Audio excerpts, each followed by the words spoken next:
Yes, hello everybody officially, and welcome to the third seminar series talk from Nordic-RSE.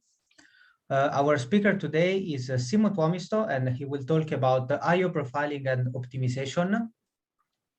And before giving the floor to Simo, just a quick housekeeping note. So,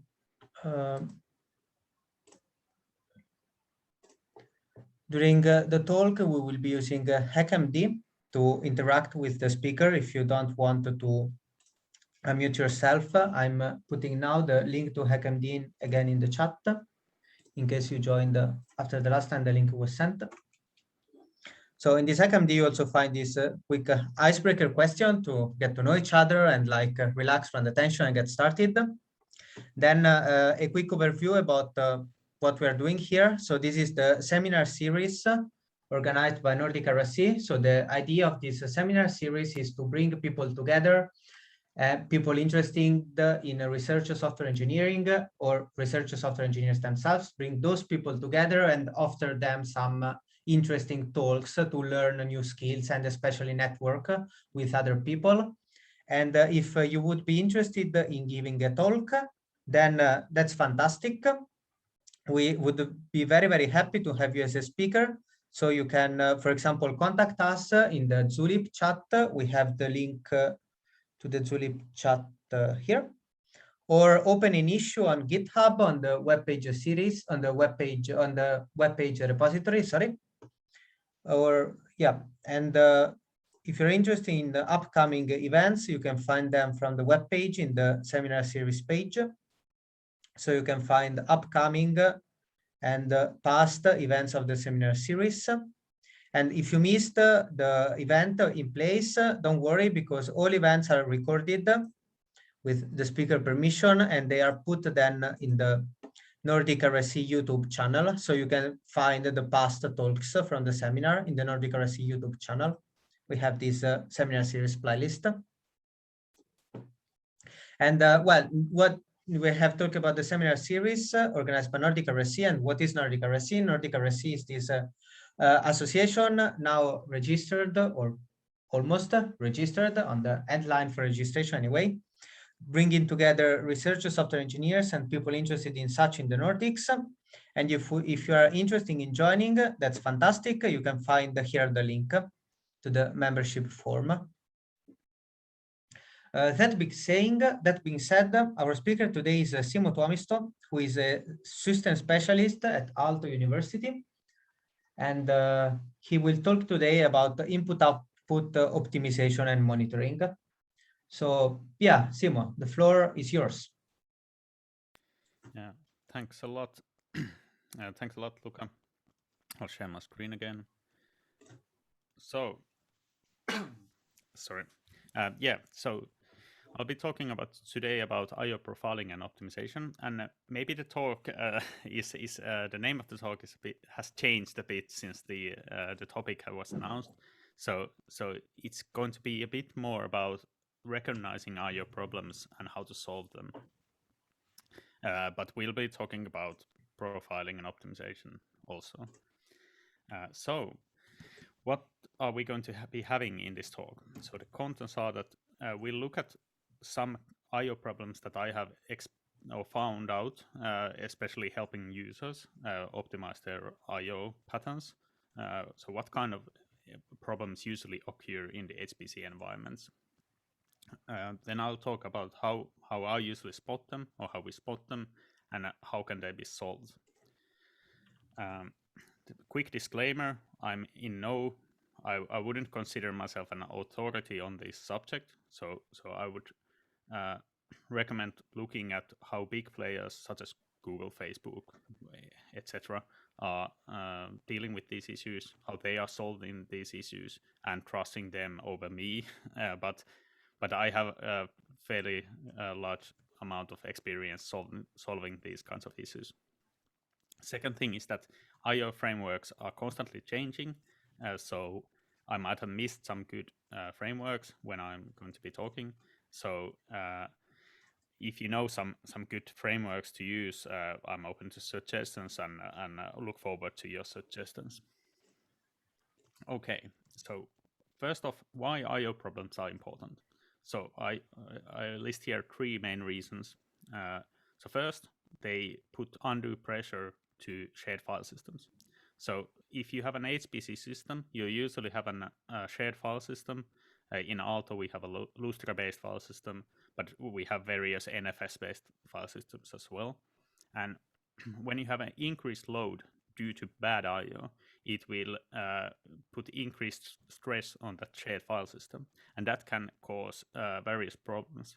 In the worst case, that can amplify the problems can amplify each other, so that in the end the system might even go down or something like that. So you do not want I/O problems because they hamper everybody else's work. Secondly, I/O problems influence job execution time, because uh, if if you have I/O, you have a CPU doing I/O waiting for the I/O waiting for the data to arrive, and that will slow down job execution because CPU or GPU or whatever is waiting for the data to arrive, and that is like a non-interactive way of slowing down everything. It also happens in interactive sessions where you have interactive users. Then bad I/O is the worst kind of I/O, because you don't feel productive waiting for file to load. When file starts to load, you feel like you're wasting time, just waiting there for files to load, and you don't want to experience that.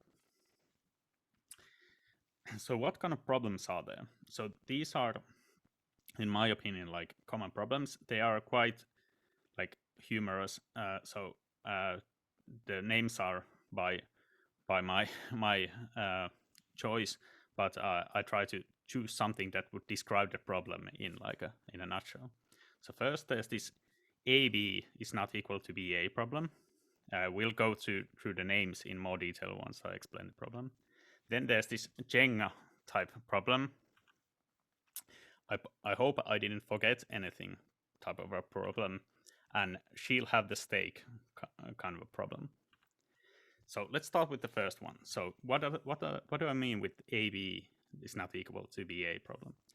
So in many fields of mathematics, many problems have commutative property. So basically, but some fields, some operations do not have it. So for example, with matrices, if you multiply two matrices like A times B, it's not usually same as B times A. They don't commute. So you might ask, how does this relate to I/O? So this is mathematics. How is this I/O related? Well, here's an example. From coding perspective, both of these codes produce the same results. So in the first case, we have a for loop going over parameters, and then we have a for loop going through data files, and then we load the data and we calculate something based on the data. Versus we have a for loop that goes through the data files, we load the data, and we then for loop over the parameters and calculate some results. And if you carefully look at this, you notice that from I/O perspective, the code is not commutative. So basically, the loops cannot be interchanged.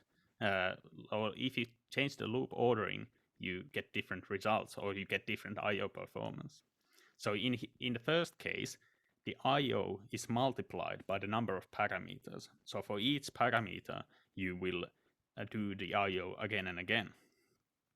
For the second problem, the I/O is done only once per data file, and then you have the different parameters looped inside there. So the I/O is not multiplied. And this is a quite common problem that you might see in actual use case. Because if you think about programming something like a research project or something, you first try to get it working, and then you want to do it again. So what do? You put a for loop around it, and then you do the parameters over and over again. But the innermost layer that you previously worked on, that most likely has some data loading inside of it. And that means that you're suddenly multiplying the data accesses. So you have this kind of you face this AB is not equal to BA problem. And this can be it looks very trivial, but it can be surprisingly hard to spot. Because it usually requires unraveling most of the workflow, because you might have many layers of code, and in the innermost function you have the data loading happening. And when working with small data, this usually doesn't cause any problems. Well, this is quite a simple problem to fix.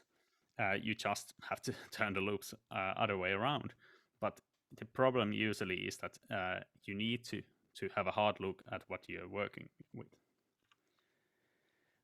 One way of spotting this problem is with Strace. So this is basically the only profiling we'll be talking about today, like actual profiling tools. But Strace is a very, very powerful tool. So Strace traces the system operations, so system calls that you can make in your code. So for example, this command here, where you have this -c that is like collect, it collects, it only prints the summary at the end. And with this, then this E flag that tells it which expressions to trace. This command traces the file opening and closing and stat operations and stuff like that, where you have like where you open new files for your code, and then it traces read and write commands, like whenever file is read, when data is read, and when data is written. And this is like, it doesn't require any admin privileges. It's available in any Linux system. You can just use it. And it's a very powerful tool, even though it's such a simple tool. Because if you look at the numbers, then you can like interpret them and try to figure out from that point what does the program do inside the program. So if the number of I/O operations grows with the number of parameters, then you know that okay, there's some sort of like this kind of a for looping or something going on with the parameters. So usually these kinds of AB is not equal to BA problems, they can be found out if you look at the code. But if you don't have access to the code, or then it might be just easier to just trace the output and see how it behaves. And in that case, well, if you have this kind of a scaling based on the model, or the model complexity, or the number of parameters, you might realize that, okay, there's something happening here. The other type of a problem, the Jenga problem, this is highly related to the previous one. And like the naming, why I chose this name, is that basically it's kind of a problem where first you don't have any problems. Like if you ever played Jenga, you take the first block and it's trivial to put it into the top, and then you take a next block, and then you take a next block, and suddenly you have this wobbling tower of blocks that is really hard to keep up. And this is the Jenga problem, and it means that when you have data, something that is not a problematic in and of itself when you do it once, but it becomes a problem when you do it multiple times, then you have this kind of a Jenga problem.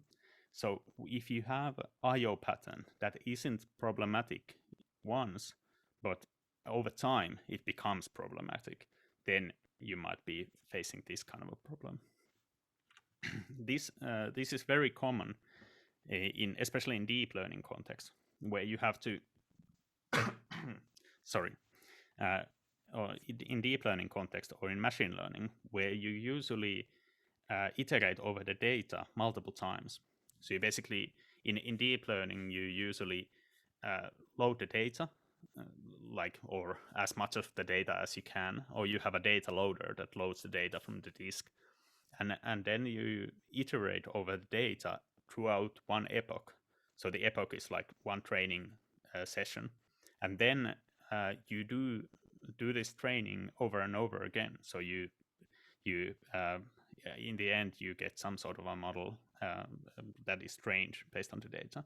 But this means that you will do the same I/O operations the number of epochs, the number of times as you have number of epochs. So you have this kind of a Jenga problem, where if you do it once, it's not a problem. But if you do it 1,000 times, it suddenly becomes a problem. And this can easily result in bad GPU utilization in deep learning when you have this kind of a situation where you you do it bad once and then you do it bad 1,000 times, and your GPU is waiting for the data to arrive. So how do you fix this?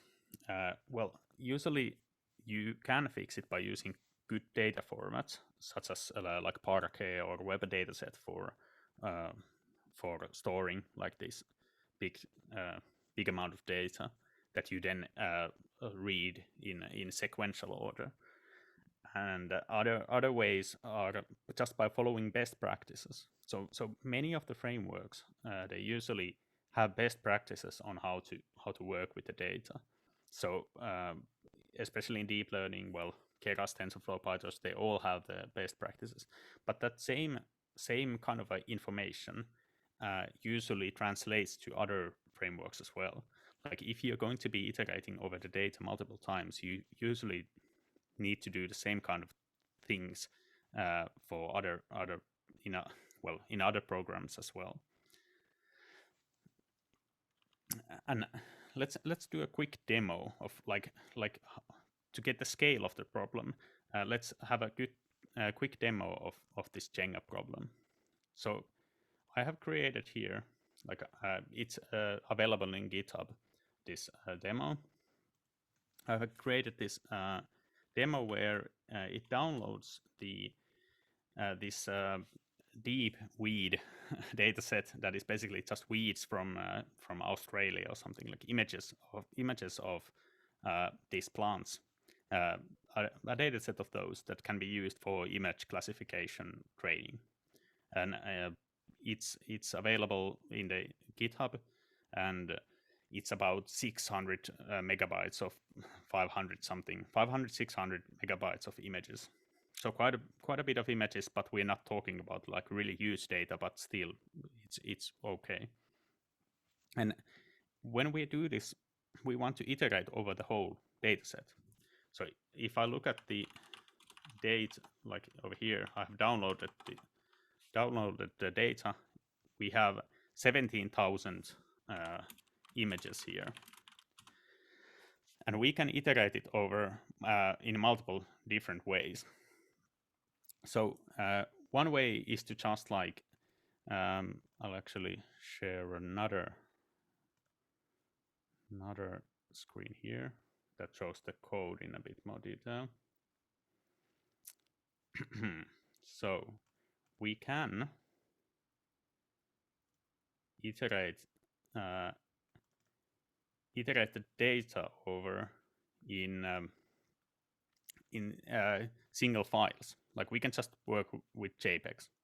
So what we can do is like we can read the data, we can read the labels of the data, where the files are, and then just iterate over all of the files, like iterate over the files, read the image in, then do something. So this just calculates the average brightness so that we get some data calculation done.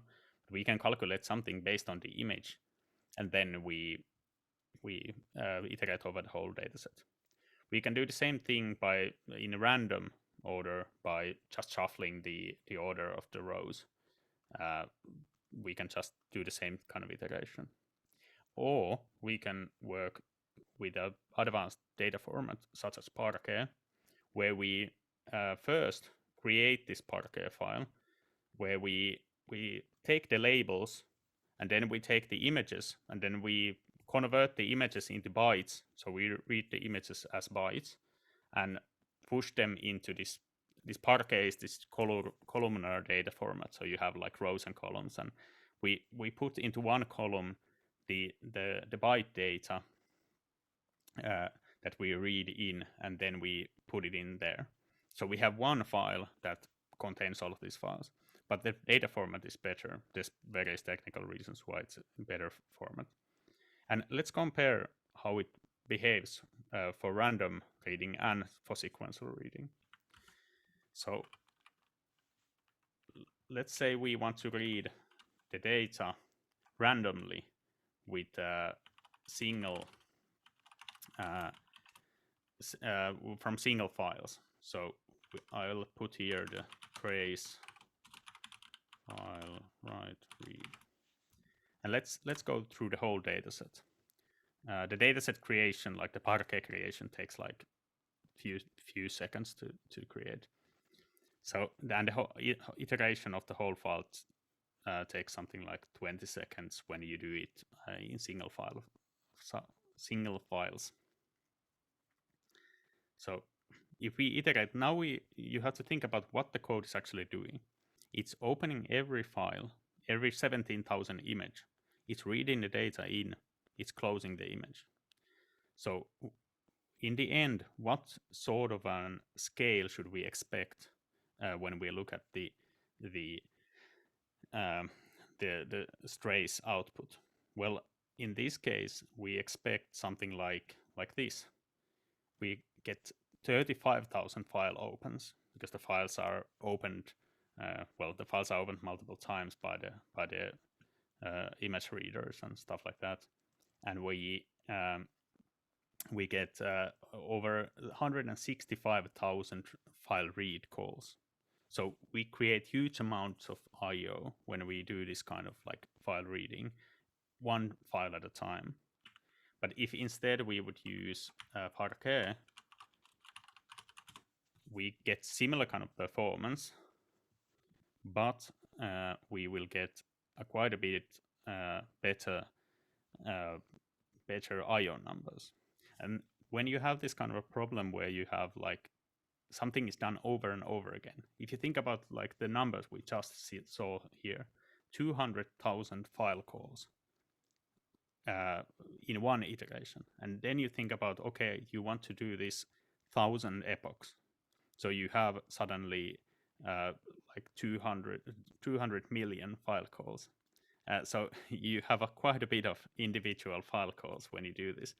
And with Parquet, we see that we get exactly the same result. We get a similar kind of a performance, but we get the number of calls is reduced by, well, a factor of what's that, like 50 or something. Like, yeah, so it's no contest. Like we can immediately see that one is better than the other, and the amount of code isn't that big compared to these two ways. It's just about like designing the workflow. So Jenga problems, these kinds of problems, they usually can be fixed by adhering to the best practices and the best data sets available. But it requires you to learn how to use those tools, of course.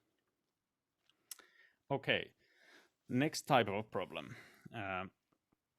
I hope I didn't forget anything type of problem. So this is a bit usually more common in interactive cases, but it also happens in like non-interactive usage. So it's quite common for when you're writing like a research and you don't know yet what you're going to be doing. You write, like when you're testing a new model or something, you carry everything with you. So you basically like you take the initial data set, you add to that data set, or you at least carry the whole data set with you. And these can be really wasteful because you need to have a lot of copies of the initial data set. And just limiting yourself to a piece of the data set that is relevant to the problem at hand would really reduce the number of I/O calls. So, and reduce the number of space and the amount of memory required to load the data and so forth. It has a compound effect that is really big. And the only thing you really would need is some sort of mapping between this like reduced data and this initial data. So instead of like having this like the whole data with you all the time, you would just have the reduced data and then some way of combining it with the initial data if you need that. That will highly reduce the number of I/O. So the solution for this, well, yeah, quick mention also that this is really problematic when you're doing interactive usage, because like let's say you work remotely and you want want to access your data, you want to do some code, you want to run a model again, and then you want to see the results. Well, if you need to get the results back to your computer from a remote system, you need to transfer the data. And if the data contains everything you ever had in there, it will be really slow, the transfer process. Transferring the increments would be much better. And in general, this problem can be like helped a lot if you use libraries such as pandas that can easily make you or help you merge the different views of the same data together. So let's say you have pandas and you do one sort of analysis on a data set, then you do another sort of analysis on the data set. You don't have to like store everything together, but you can use pandas to link these two different results together in a table so that you can then refer to them without like actually like, let's say, loading them in. So you can let's say, instead of like having the whole data, then picking a piece of it and plotting that, you can have different views of the data, different models of running the data. You then pick what you want to plot, and then you load the data for that relevant piece of data, relevant piece of rows or columns that you want to plot. So you don't have to load the whole data in. This problem of like keeping everything with you is highly also connected to this next problem I'll talk about, which is this she'll have the steak problem. So the name of the problem is basically like if you know the like this kind of like a meme almost of like how to be an arrogant person in a restaurant, or like on a first date or something, is to order for the other person, like be like, you know better than they do, want to show up how good you are with wines or something, so you order like you make a statement of authority and try to say that, okay, you will like this. And that's the wrong approach when it comes to many IO problems. So what I mean in IO sense in this situation is that often when you design a workflow, you start from the initial data. So the same data that you had in the previous problem, you have an initial data, and then you want to inspect that data. You want to see what's in the data. So you write tools. So you load the data in first. You try to load the data in, and then you base your like data visualization tools based on like how easy it was to load the initial data. So let's say your initial data is a CSV file, and you load the data from CSV file, and then you based all of your plotting and everything based on what is the format that you have in the data. But let's say you then want to use this data in a model somewhere. Well, if it doesn't fit the model, then it becomes like this kind of a mess where you try to like shove it into the model, even though the data format isn't what the model wants. Like the model doesn't necessarily want something that was in the initial data format. It wants something different, and you didn't ask the model. You just assumed that, okay, you like this, and I'll make you like it. And that's not how it works in many of these modern frameworks, because the frameworks are bigger than individual researchers, and you have to listen first what the framework asks, and then try to then work on that backwards.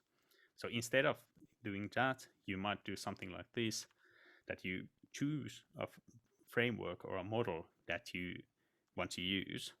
You choose your data format or the framework, data framework that you're working with based on what the model wants, what the framework wants. Like if you're going to work with, let's say, scikit-learn, you want the data to be in a format that can be read by scikit-learn. You want it to be in an exact data format that it expects. If you want to work with TensorFlow, you want the data to be in a format that it can be read by TensorFlow.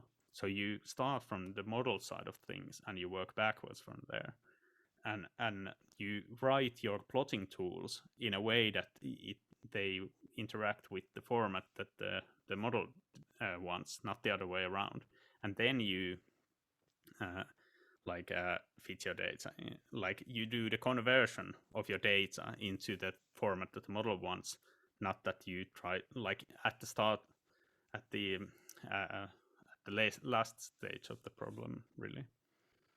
And so many frameworks usually have their preferred format. Like if you go to any like machine learning or deep learning framework page, or let's say pandas page, you notice that they have like a way of thinking.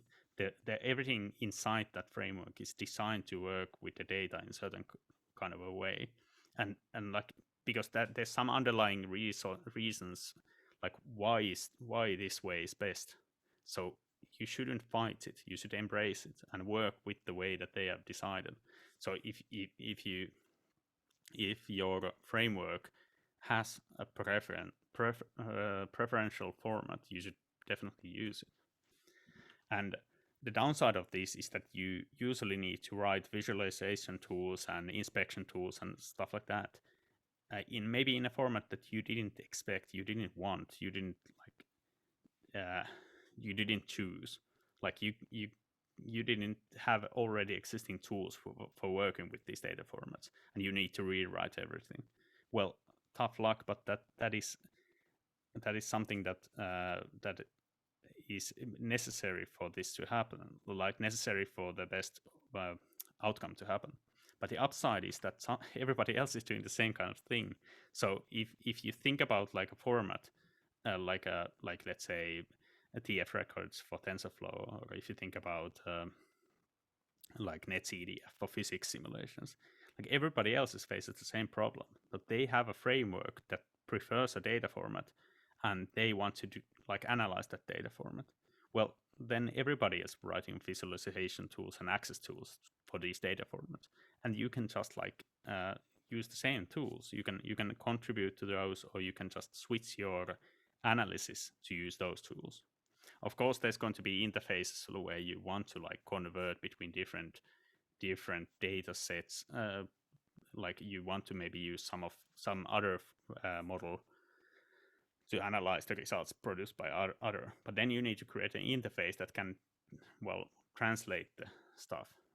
So you can translate from one framework to another. But usually it's not a good idea to fight against, like, tooth and nail fight against the tools provided by a certain framework. Okay, so these are the main problems that our users usually experience, then I see. So to recap, I'll quickly mention them again. So the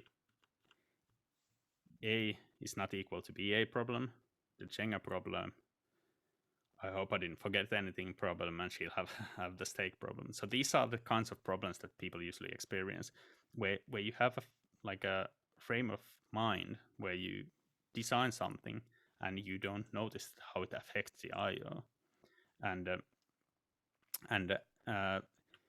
it can be easy to think that, okay, I will just face these problems with or I'll work on these problems and I'll just profile it everything. I'll optimize everything and I'll make it everything better. But optimization, or premature optimization, it can be sometimes it's not good to do premature optimization unless you understand what you're optimizing in. So quite often in the I/O world, one is talking about megabytes per second or I/O operations per second. These are really good tools, but understanding what we're trying to accomplish with the data is more important. So trying to look at what the data is actually trying to accomplish. Knowing that you are shoveling shoveling crap fast doesn't help with the fact that you're still shoveling crap. So basically profiling is good, but it's not the end tool to, well, do everything. And I'll give you an example of this where profiling wouldn't necessarily help with the problem. So because computers will try to do what they're told, even if they're inefficient, we often need to think what computers want us to, like we need to think as computers, or what the computer thinks, or what it wants to do in order to solve a problem. So here's an example. In deep learning, there's often this case of randomization where you have like I mentioned the epochs. You do this kind of like you load the data in, you shuffle you load the data in over and over again through each epoch.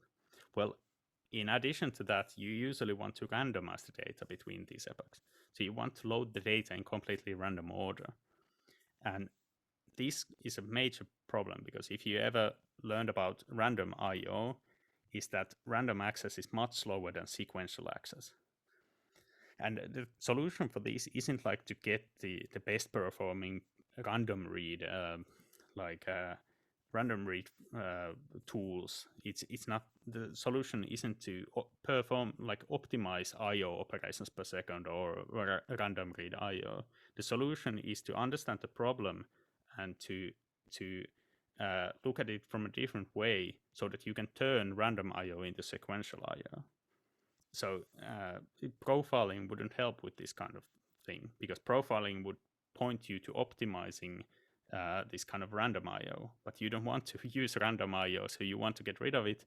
So you don't need to work with profiling, you need to understand the problem. And the solution for these kinds of problems is that you give up certain amount of this randomness for better performance. And this is what everybody does in like all the major players do it. And I'll like visualize it using like a deck of cards. So if you ever had like, you start to play like a board game with your friends, or you have a deck of cards that you want to shuffle, like you don't, like the best way of shuffling is of course like put them all into the table and then just move your hands all around so they're completely shuffled. That's the best way of shuffling the cards, because, well, you get the maximum randomness, but that is really tedious and really slow. So what you do with those cards is that you split it into multiple batches. So you have a deck of cards, you split it into multiple pieces. Then you shuffle those pieces around. So in this case, let's say we split our deck of 8 cards into 4 pieces. We shuffle those around. We shuffle those pieces around, and then we shuffle the data within each batch. And in the end, we get a permutation that is not completely random, but is it random enough? And most of the time it is. And this is like, it's called mini batching, or this kind of like, there's other ways of calling it. It's like, well, there's various ways of doing it, sharding, data sharding, and stuff like that. So basically, usually, let's say you have like a million records. You have a million records, and then you split it into pieces of 100. You reorganize those 100 pieces. How many permutations you get? Quite a bit. And then you reorganize everything inside one of these 100 shards. So you get like the 100 the data inside one of these shards, you reorganize that. How many permutations you get? You get huge amount of permutations anyways. So do you need actually the complete randomness, or is it enough to be random enough? And this is like the question that, like, the solution is that it is usually enough to like do like not completely random, but somewhat random. And this is how the example also worked. The example took the initial data set, like if you have the original labels, it shuffled it around before creating the Parquet file. It created the Parquet file so that each like piece of data is like 50 entries, 50 images per like block. And then when the random read is done, it shows the blocks in different orders. So randomly chose the blocks, and then loaded one block, randomized the data inside the block, and then did the same analysis. So you get like this pseudo random that performs as well as the full random, but the amount of IO calls is much lower. And this kind of IO, well, it can be done sequentially, and it's like it's what majority of big data analysis uses.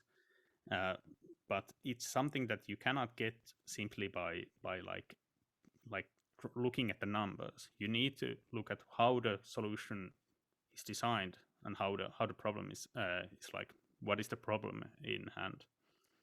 So in conclusion, like to all of these, I would say that so IO problems are often tied to the way we are working. So they're not hardware related, or they're not software related necessarily. They're related to how we deal with the data, what we want to do with the data. And to solve these, we often need to look at our workflows and try to really understand what we're trying to do with the data, what data we actually need, when do we need it, how should it be loaded. And looking at the problem from computer's point of view can really help. So if you instead of like looking at what you are trying to accomplish, let's say complete randomness, if you think about the computer's point of view, the computer thinks that, okay, I will do it, but it will be bad. Then you might think that, okay, do I really need it? Like, do I need some of these things that I thought I needed? And that is really the solution to many IO problems is that you look at the problem and think about what you really need and what does the computer provide you. What kind of tools does it provide you to solve these issues? So yeah, that's about it. I hope I didn't go too fast, but yeah. Thank you for your time, and thank you for letting me have this time to talk. Thank you very much. Let's have a virtual applause for the speaker. There are a couple of questions in the HackMD, if you would like. So the first one is, I hope I didn't forget anything. Problem refers mainly to pre-processing data to only submit the relevant parts, right? Mm-hmm. Yeah. So quite often it's like this kind of like let's say you have a data set and then you want to work, like you have a table and then you want to work on a random piece of that table. And what often happens is that, let's say you have a code running that loads the full table, then it picks some of the rows, and then it creates another table, and then the rest of the old table was not used anymore. So in this kind of situation, like most of the data loading was unnecessary. Like you could have just you could have split the data already into chunks that you want to iterate over. Of course, in some cases, like you want to do multiple randomizations or something, and it's like it's still a good idea to load the full data. But that's just an example. Like it's basically like you can have it at the start of the problem, you can have it at the end of the problem. So let's say like there was one user a while ago who basically like in order to do the like analysis of a certain part of a certain region of a simulation and to see whether the simulation was correct in that certain region, they stored the whole simulation and then tried to transfer it. Well, the data is 2 gigabytes or something, and I asked him that couldn't he just save that part that he wants to save and look and just view that part, because that's going to be like, I don't know, like a few hundred points or something. So like I guess like 10% of the data. Like instead of storing the full region, if you're only interested in a small part of the data, why not just store the small part of the data and transfer that so that you can then visualize the results. So that kind of like it's easy to think often in the case that, okay, I will need everything, I will need all of this, but instead think of what you're actually doing.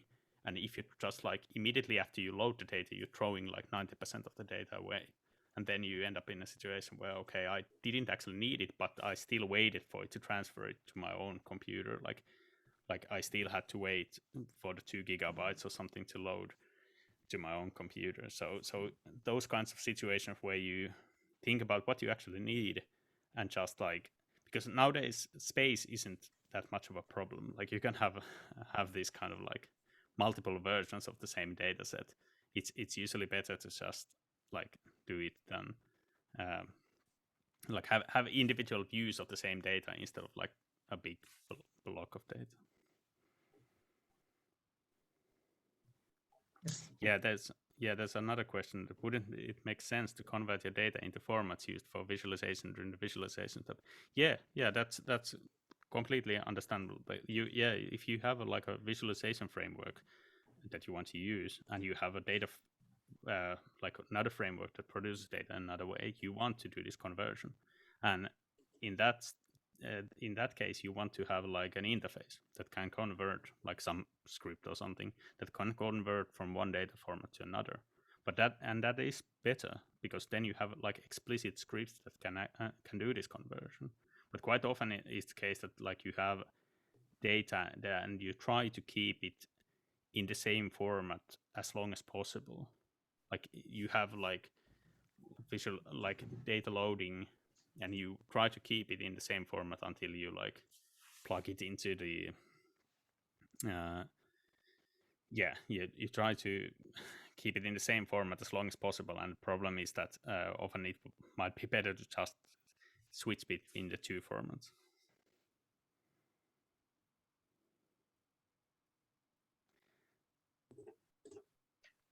Yes. There's also a third question. Do you have a good example or tutorial on how to split data into shards for PyTorch? I assume that it might require some work to make it work with the load item paradigm using PyTorch datasets. Yeah, there are like there are various examples, I think, in the internet regarding those examples. Like quite often, like if you look at the examples themselves are like they write a class for loading some data set. Like they write this wrapper, this PyTorch class for loading a data set, and then they put like another class that can house these data sets. And inside there is like a dictionary that it just like picks one shard, and then gives rows from that shard. Um, I think I don't have right out of the box. I don't have a good example, but I think there are multiple like examples in the available. Like the web dataset that I mentioned there, that is a dataset that is basically like where you put like, let's say you have images, you shuffle the images around, like similarly what I did in the Parquet example. You shuffle the images around, you place them in individual Targa files, and when you want to access them, you load these Targa files sequentially, and then you shuffle the data inside of them. And it's like mainly designed for for PyTorch. So basically, basically you just have this web data set, and then you put it into a data loader, and then it just like churns on and does it. So it's like super easy to shard stuff with these. So if you have like image data or whatever, then of course in the data loader you need to like over here you need to have some sort of like a decoding step where you turn the data inside the target files into some Python objects or NumPy arrays or something. But yeah, like stuff like this is how you usually want to go.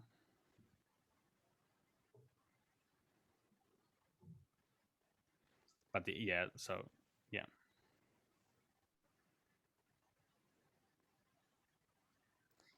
Yes.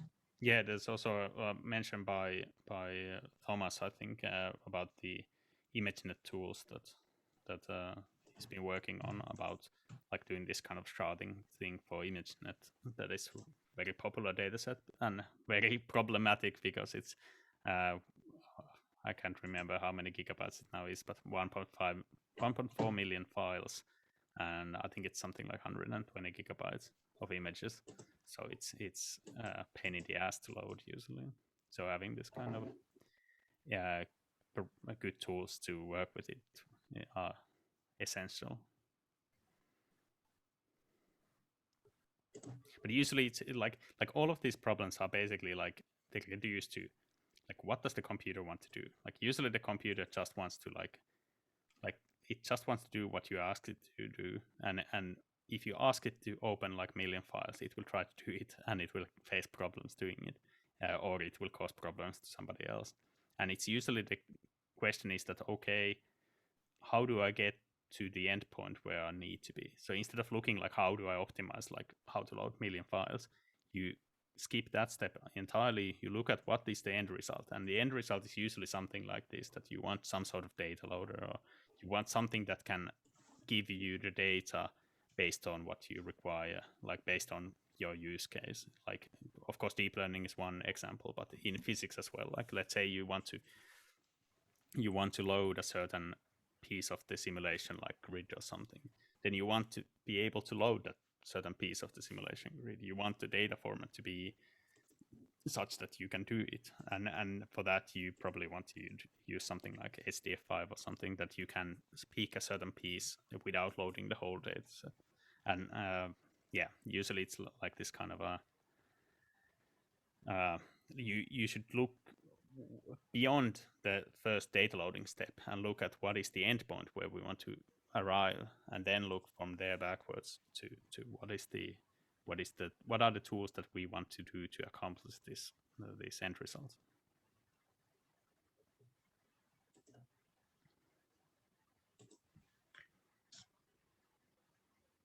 Do we have other questions from the audience for Simo?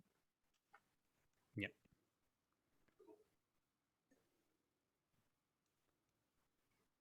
So is it on the chat or? Yeah, they're both HackMD and Zoom chat, and people are also welcome to unmute themselves if they want to ask the questions live. It's sorry. Very welcome too.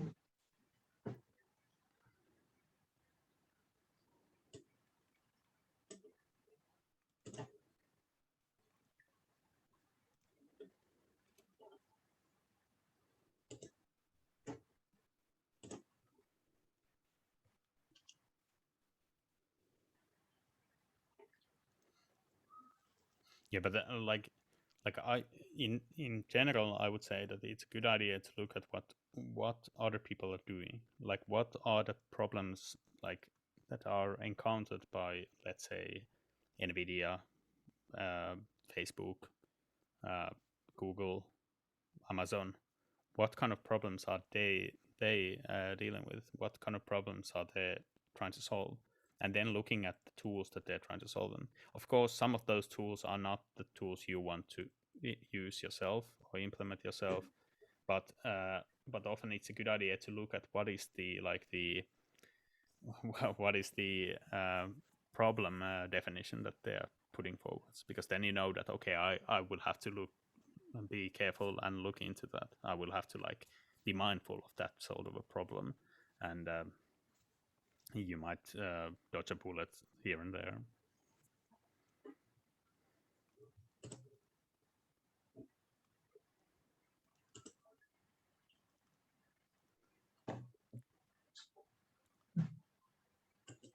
I don't think I see any further questions.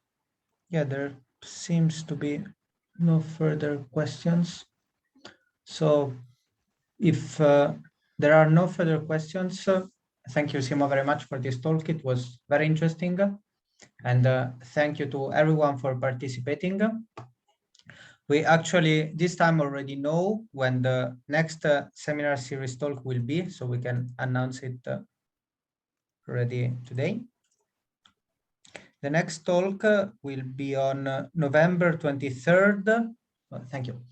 From Frankie Robertson from University of Uvascular, and he will talk about the singularity containerization of the Slurm orchestrators. So feel free to join then. And if you want to join as a speaker, that's also very welcome. Feel free to propose your talk.